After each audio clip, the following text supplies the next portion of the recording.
એટલે તું કાલ બજારે ગઈ હતી તો 1000 રૂપિયા લઈ ગઈ હતી વિજય એટલે લાય પાછા. રહ્યો રહ્યો આપું હિસાબ આપું તમને. જો પેલા તો આ 200 રૂપિયાનો મેં પન્નો કાચ નખાયો. 500 રૂપિયાની મેં હાડી લીધી.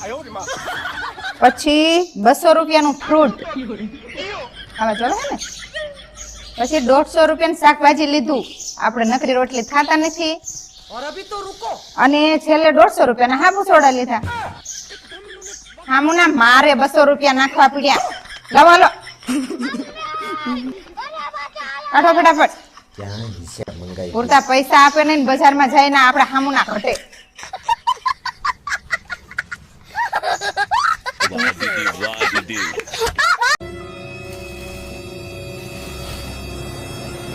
એ 200 રૂપિયા હવે તો આપ ને મારે બહાર જવું છે. માર પાસે નથી હો. અરે પણ તું કે ને એટલે તરત પાછા. દર વખતે તમે એવું જ કહો છો. આ વખતે સાચું કહું છું તો કહીશ ને એટલે તરત પાછા આપી દઉં. પાકું ને? પાક્કું. કહું એટલે તરત જ પાછા દઈ દીશો ને? તરત. આય. લાવો પાછું. અરે પણ જે મેં તમને કીધું તું ને હું માંગુ એટલે તરત જ દઈ દેવાનું. मेरे पास कोई इल्फाज नहीं है, मुझे माफ कर दे आप लोग सारे, मुझे छुट्टी दे दे.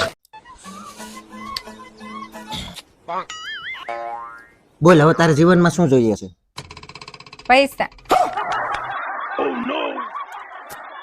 એ આ પૈસાને સાઈડમાં રાખ અને હવે બોલ તારા જીવનમાં શું જોઈએ છે? और अभी तो रुको. આ સાઈડમાં મૂકેલા પૈસા.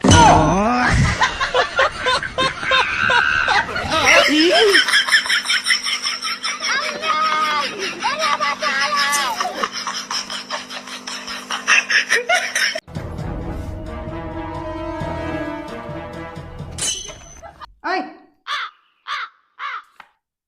હા મને 2000 રૂપિયા આપો ને.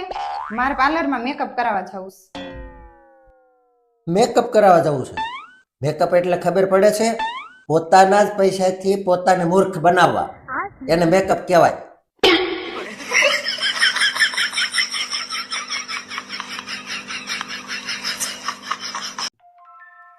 દૂધ પીવાથી જો જાડું થવાતું હોય તો બિલાડી આટલી નાની ન હોય.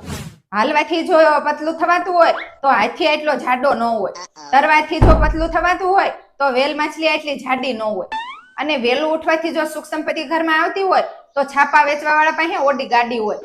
અને કોના જીવનમાં મુશ્કેલી નથી હોતી અને સુખ કાયમ માટે કોની પાસે ટક્યું રહે છે? તો તમે જે જિંદગી જીવો છો એ એકદમ પરફેક્ટ છે અને એને એન્જોય કરો અને સુખ શાંતિથી રહ્યો.